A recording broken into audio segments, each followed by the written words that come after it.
Good afternoon, everybody. This is advertised time and place for the Thursday, February 20th, 2025 Planning Board meeting. Please join the board in standing for the Pledge of Allegiance.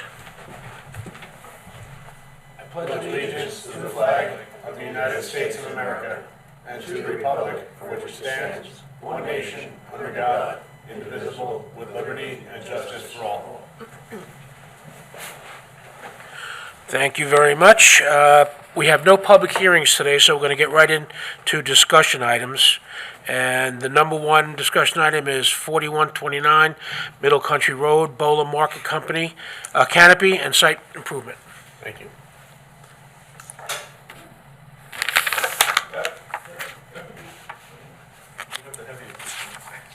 All right, we're good, Justin. Zoom in a little. There you go. Good. Good, Brandon. Yeah. Plenty.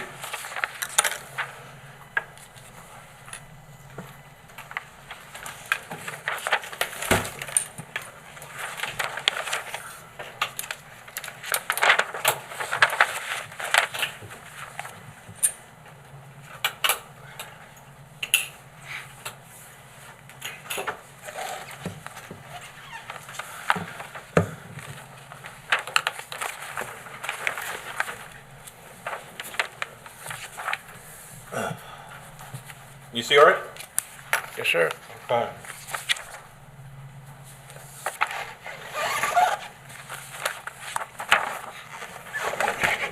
Huh? Yep.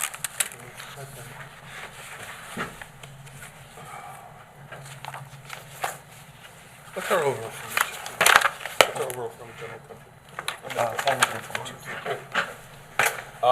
If you could just introduce yourselves for the record, please. Nicholas Buscemi, PE from High Point Engineering, an office located at 1860 Walton Road, Suite 600, Melville, New York. David Altman, Brown Altman DeLeo, 538 Broad Hollow Road, Suite 301W, Melville, New York. Attorney for the- Welcome, gentlemen. Good to see everybody. And thank God it warmed up a little bit. Yeah. All right. Greg, you want to, Yeah, so this is an administrative site plan application proposing to install canopies over 8 existing fueling pumps. This site is located, there's actually 2 tax map numbers, tax map number 98-1-7 and 98-1-8. They're located at 4135 and 4129 Middle Country Road. Tax lot number 7 is a 1.06 acre parcel and is presently improved with a single-family residence. That property has a letter of pre-existing use for the residence. And tax lot number 8 is a 1.93 acre site improved with a 2-story convenience store with fueling stations.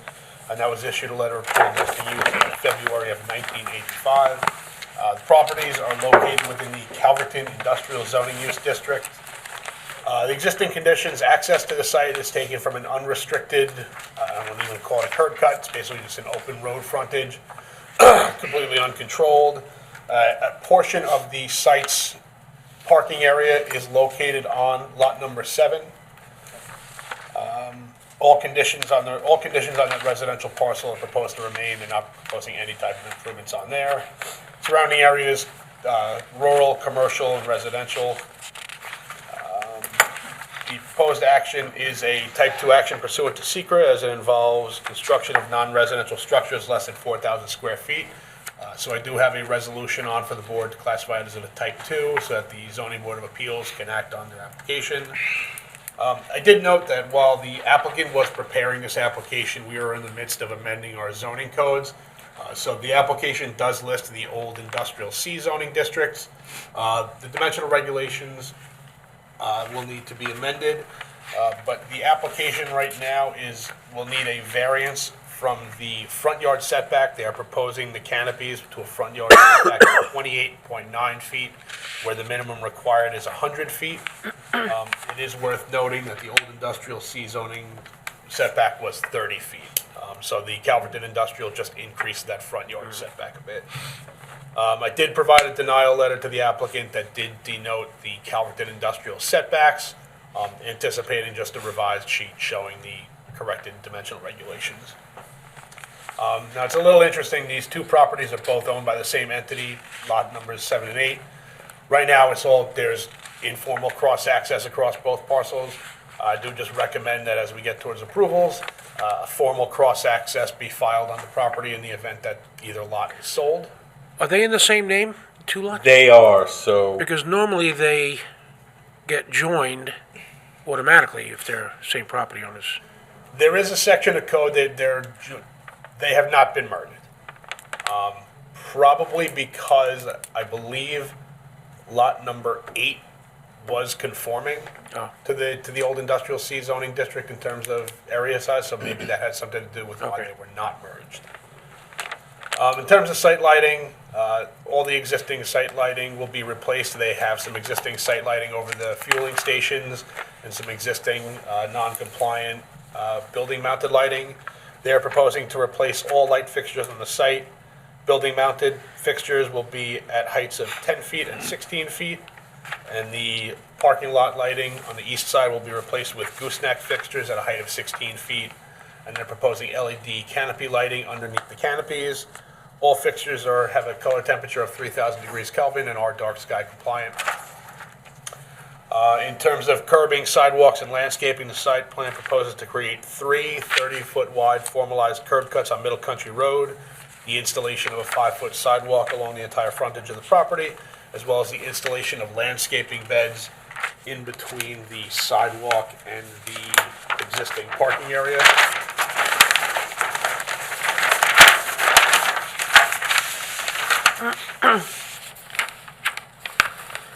So landscaping will be installed there. I do just recommend the incorporation of some street trees, if possible, into that buffer area, as well as additional inkberry shrubs in order to just provide year-round screening and buffering. We did refer the application to the New York State Department of Transportation. We did get an email from them dated January 29th. They provided guidance to the applicant in terms of making the highway work permit application and what they would be required. Obviously, DOT approval and permits will be included as a conditional approval. The application does not need referral to the Suffolk County Planning Commission because it doesn't meet the thresholds for land disturbance. The project was reviewed by the Architectural Review Board at its meeting on January 22nd of this year, and they approved it. The Fire Marshal had some comments regarding the canopies and fixed extinguishing systems. Town engineer had no comments on the site plan. That's pretty much it. Pretty straightforward application, spruce up an existing fueling station, provide formal access points, landscaping, just give it a little pep. Yeah, it's probably one of the last stations that doesn't have a cover. Citizens shouldn't have to go out in the rain, snow, sun and pump fuel. So I think it's a great idea. I like the Bolla experience as far as business-wise. They always appear to do everything top-notch and, classy. I would appreciate that. Bringing the building into conformance with the dark skies thing is going to help out too. I just think it's a win-win for everybody. I appreciate the comments. I mean, Mr. Bergman was good enough to share with us the planning memo, and thank you very much. Very helpful, very informative. I think the other point to note right now is there is no formal, site access. It's a free-for-all Yeah. generally, but you used to see. Milligan's Truck Stop. Exactly. Yeah. So with the 3 curb cuts right now, it'll be a much safer site for purposes of ingress and egress. And in fact, you'll have some greenery up front on Middle Country Road where none exists today. Used to it, though. You're gonna have to get used to it. Yeah, no, 100%. So I'll just offer this to the board relative to the street trees. Obviously, we deal with this on multiple stations for Bolla or throughout the metropolitan area. I would just ask the board and planning to be cognizant of the fact that we don't want street trees placed in such a position or species of tree that are such that they obstruct pricing or signage. That's important, that motorists have that ability to still see brand and price signs from the street. So, we're happy to incorporate when and where feasible, but not to the detriment of motorist identification or safety. As to the cross-access easement, I think we can certainly depict one on the plan, but I can't grant an easement to myself. Yeah. So, we can certainly make it a condition of any approval as well. Owners change over time. So Exactly. So, a condition of approval, if there's a sale of one lot or the other, then obviously it'll be noted. Those would just be my comments, and of course, if the Right. board. I don't know if my colleagues agree or not, but can we offer support to the zoning board of appeals on the application? We could. If that's good with you, men? I just have a question. You're going to do the canopy over the gas stations. How about over the diesel pumps? Yes, so there'll be a 24 by 24 foot wide. Both. Over the diesel? Both, yep. Also? Yeah. Right here. That sort of pinkish outline, that's the diesel pump, right? Okay, all right. So main pumps, and then the separate diesel, both will have canopies. How about on the air pump in that area? Is any type of canopy or pergola or something? No, nothing over the air pumps, nope. Yeah. And you're not gonna do anything with the actual business? The building itself, Yeah. other than the lighting as proposed to bring it dark skies compliant, no, there are no proposed changes to the building itself. Just some changes may be required along just the sidewalk in front, just because of where we relocated the handicap area. So we'll just have to add an ADA accessible ramp. But in terms of inside of the building, no business changes, no, Okay. nothing like that. Oh, facade.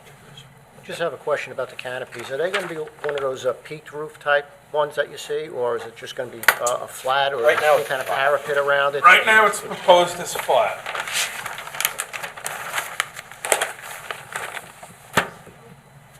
Okay.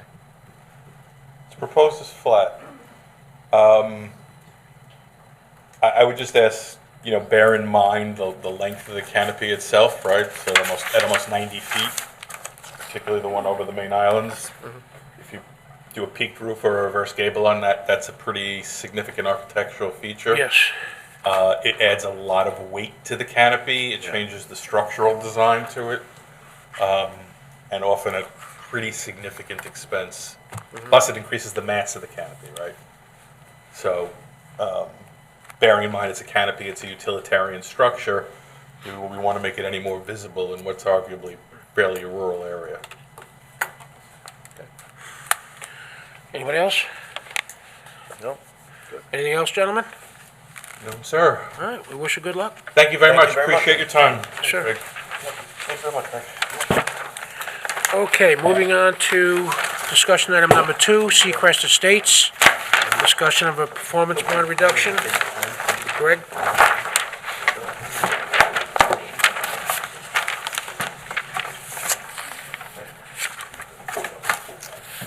So this is just an update on the Seacrest Estates major subdivision, previously known as the Villas at Roanoke. It's located on the south side of Sound Shore Road, Jamesport. The board approved the final plat in October of 2023. The town board accepted a letter of credit as a performance bond, a resolution of January 17th, 2024. So they've been under construction. Vinnie Gaudiello, the planning board's consulting engineer, went out and did an inspection. He provided a revised performance security estimate as well as an inspection memo, both dated January 17th, 2025. He recommended the performance bond be reduced to $400,000. I provided the board with both the memo and the updated performance bond estimate. So this is a resolution recommending the reduction in the performance bond. That'll be transmitted to the town board, and then the town board will adopt the resolution authorizing that reduction. I read Vinnie's report. Yeah. No questions. Good? Everybody's good? Yeah? Thanks, Greg. At this time, call for public comments on any issue. Not seeing any hands. Let's move on to resolutions, gentlemen. I have a question first. Yes. Do we have to table this resolution? No, so rather than table it and kind of muddy it, I just removed it entirely and renumbered it. Oh, okay. So so the new agenda Oh. reflects the, So this is, so now it's 13. so bargain molding is off the table. Right, okay, good enough. Okay, I'll move resolution number 2025-014 to classify site plan application of Bolla 13, Market. No, Wait. 13. It's 13, I'm sorry, yes. Okay. All right, do we have a second? I second. Moving in second, Mr. Zolnicki? Yes. Mr. Hogan? Yes. Mr. Bear? Yes? And I vote yes, the motion carries. Resolution 2025-014, Seacrest Estates bond reduction. Moved. Second. Moved and seconded, Mr. Zilnicki? Yes. Mr. Hogan? Yes. Mr. Bear? Yes. And I vote yes, the motion carries. I move resolution number 2025-015, Pastrano, Chapter 219, resolution granting a Chapter 19 coastal erosion hazardous permit. So Second. moved. Moved and seconded. Mr. Zilnicki? Yes. Mr. Hogan? Yes. Mr. Bear? Yes. And I vote yes, the motion carries. I move resolution number 2025-16, transmits a letter of recommendation to the Riverhead Town Board regarding dark skies lighting. So Second. moved. Moved and seconded, Mr. Zilnicki? Yes. Mr. Hogan? Yes. Mr. Bear? Yes. And I vote yes, the motion carries. Public comments on all matters or any matter? Not seeing anybody. No secret actions tonight? Could we move the minutes of the meeting, What minutes? January 16th? I never got them. Okay. I'll move the minutes of January 16th, 2025. So moved. Second. Moved and seconded, Mr. Zilnicki? Yes. Mr. Hogan? Yes. Mr. Bear? Abstain. And I vote yes, the motion carries. I never got them. Other business, staff? Correspondence, we're all good? Great. Our next meeting date is going to be Thursday, March 6th, at 6 PM. We hope you all can make it. Any other business? No. We have a second? Second. Moved and seconded, motion to close, all in favor? Aye. All opposed? Motion carries. Have a great weekend, everybody. Thank you, staff, good job as usual.